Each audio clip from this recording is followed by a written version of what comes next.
You have been in the hot seat before, where what you say or what your opinions were have been either taken out of context or people found themselves offended. Recently, Anthony Joshua found him in that very hot seat, and it's made people feel some type of way. Did you see the video? And if so, did you feel offended? I saw the video.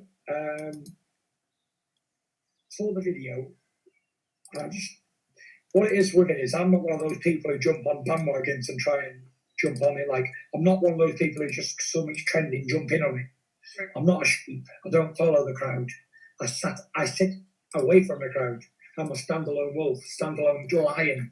So I don't just jump onto it because, it's in fashion to talk about that person or give that person stick because everybody else is. Or might get some social media likes if I post a certain video. But listen, everyone does what they got to do. I'm sure AJ's got his reasons why he said what he said. And his concern is none of my business what he said. That's his own opinions. And everyone to their own opinions. It's one of those things. I'm sure everyone's got their own opinions on every single thing. No one agrees on certain different things at the same time. So whatever his reasons were, he's done it. And it's in the past, so it's moved on. I'm sure he's apologised if he's offended anybody. He actually did he? He actually said, if you didn't like what I said, go yourself. So, no apology necessary.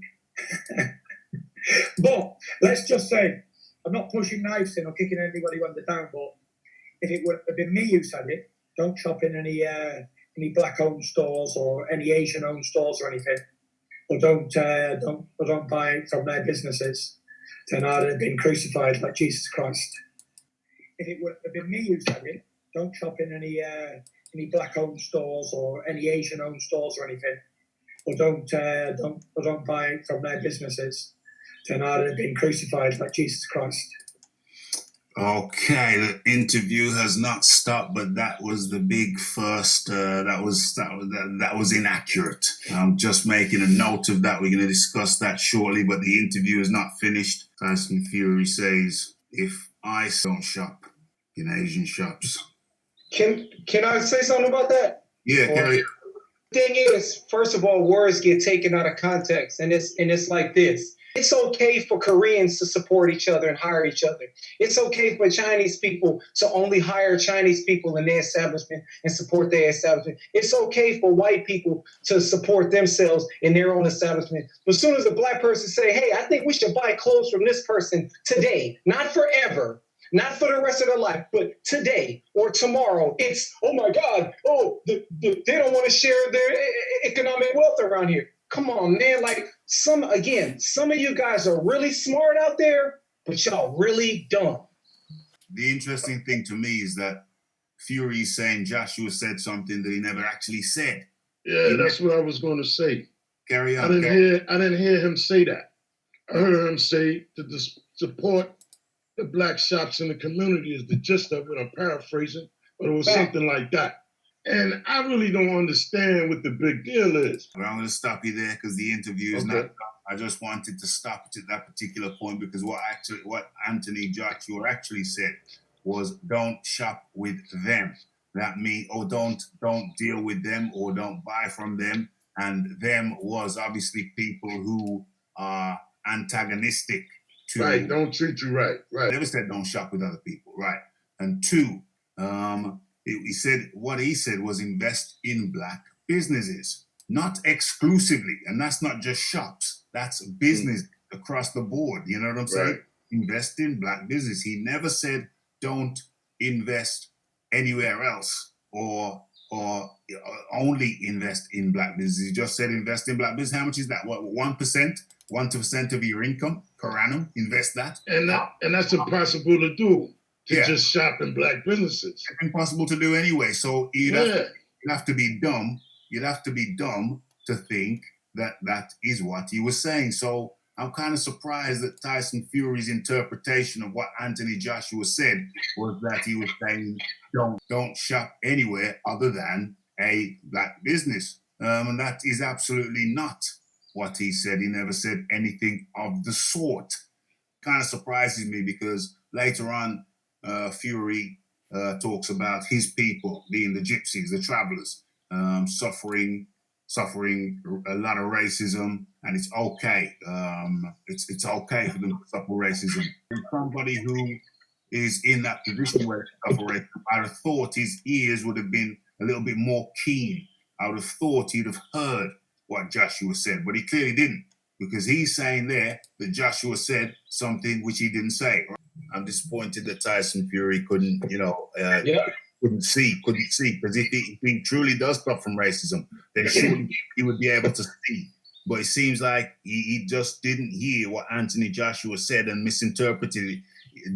Fury said, "I'm not like sheep. I don't follow the rest of the herd. I don't follow the herd." But he clearly has followed the right wing herd on this one, because he's saying Joshua said something that he actually didn't say. I'm very, very surprised. I'm very surprised that he's misquoting Anthony Joshua. If he is suffering from racism, if he has suffered from racism, then surely he would have actually heard the words and been able to process them correctly and disseminate and pick them apart, pick the threads apart, and come up with what he actually said. But instead, he's come up with what he actually didn't say. I'm very surprised. Yeah.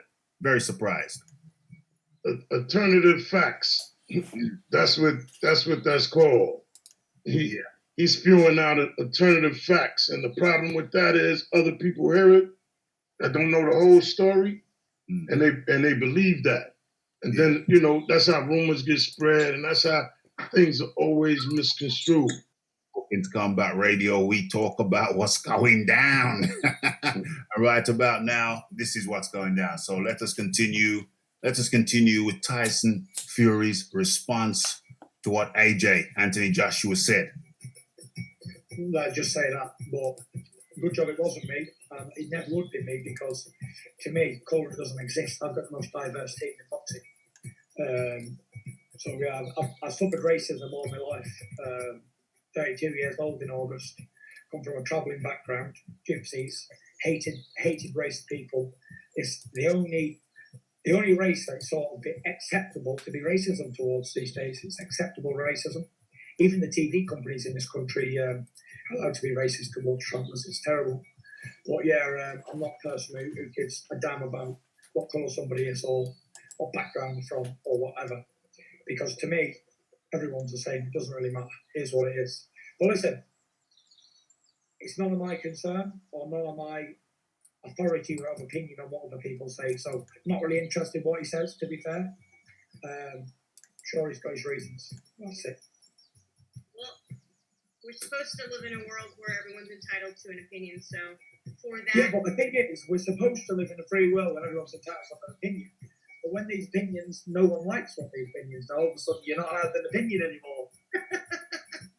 You're only allowed an opinion as long as you are not upset with them.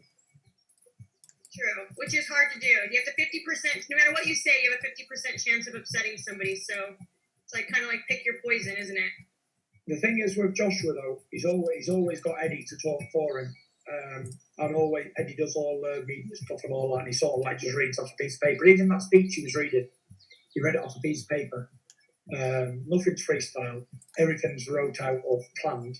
So during the lockdown, obviously Eddie wasn't with him when he'd done this, or else they'd give him a right kick up the rear end, because I think it's cost him a lot of pay-per-views, figures and stuff like that, and it's upset a lot of people because he's supposed to be the poster boy, the role model, the ambassador, and talks bullshit like that, but it's what it is. Everyone to their own, none of my concern, to be fair.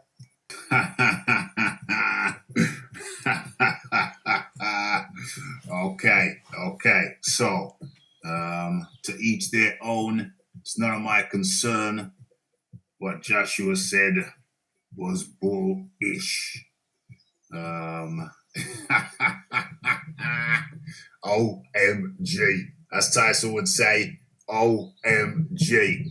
Yeah, I'm very, very surprised that Tyson Fury heard the words. He heard the words, but yet misinterpreted the words. Anthony Joshua never said, "Don't shop at anybody else's shop." He said, "Don't shop with them," referring to don't shop with none with people who don't support the cause. And the cause is to have acceptance, acknowledgement that Black lives indeed do matter too. But somehow it's got twisted and contorted. Don't shop with them suddenly means don't shop with anybody else. And that's impossible. It's impossible in the UK not to shop with anybody else. You know what I'm saying? So it seemed pretty clear at the time, seems pretty clear now. Don't shop with them, those opposed to the thoughts and the views that Black lives matter too. And they said invest in Black businesses. Well, yeah, it didn't say only invest in Black businesses or invest in Black businesses only, because every day you're investing in non-Black businesses. So if you can spare a penny, if you can spare a dime to invest in a local Black business, doesn't have to be a shop. That's just one type of business. They're all type of businesses. If you can spare a dime or a penny out of $1 or a pound or a yen or a euro, then go ahead and do that. But it's not exclusively with Black businesses.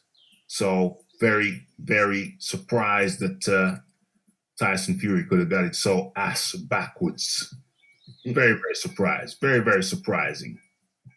The table's open. Wild Soul. Oh yeah, like I was saying earlier, I totally don't agree with that whole narrative. As if Anthony Joshua did or said anything racist. They adding on to it, they adding fuel to the thing, and it's not even the facts. And they wanted him to apologize. He won't, because he didn't say nothing wrong. That's a good question. What's he supposed to apologize for? Yeah, he didn't say nothing wrong. I mean, there's nothing wrong with that, man. I know in America, they say most of our dollars leave the community and don't come back. But in the Jewish community, the dollar comes back 7 times. In the Asian community, it comes back 8 times. And in the African American community, it comes back less than it's like a fraction of $1 comes back. That's not even a whole buck. Yeah, that's what I'm saying. So that's we don't have businesses like that to where we could just spend money, exclusively amongst ourselves. So we do have to spend money with other people. So I'm sure it's the same thing in England. I know it's no different. That you don't have a plethora of Black businesses that can supply all of your needs. That's impossible. If there are some, that's basically what Anthony Joshua was saying. If there are some, to keep these people in business, support that. This whole thing, listen, at the end of the day, racist people are afraid of Black unity. That's all it is. Plain and simple. You live in a community. Every community in the community should be doing okay. You should hope that every community in your community should be doing okay. You don't want a community within your community not to be doing okay. That's not good for the community as a whole. So, ultimately, very surprised by Tyson Fury's misunderstanding of the situation. Anthony Joshua did make a post explaining his position after the misunderstanding. This is Anthony Joshua's rebuttal, which he issued some time ago. If you think I'm a racist, go yourself. If you watch the full video, the speech was passed around for someone to read, and I took the lead. I personally spoke from the heart about the Watford community. Ideas of us personally investing 7 figures to create unity and opportunity and adding change to the African Caribbean community. Shops aren't the issue here. Before you talk ish, you better boycott racism. That's what I said, and I will act to make change. And those are the words of fitting words, Anthony Joshua. And I think it's fitting that we end the show that way with a bit of levity. Wild Soul. Yes, that was a great response. Boycott racism.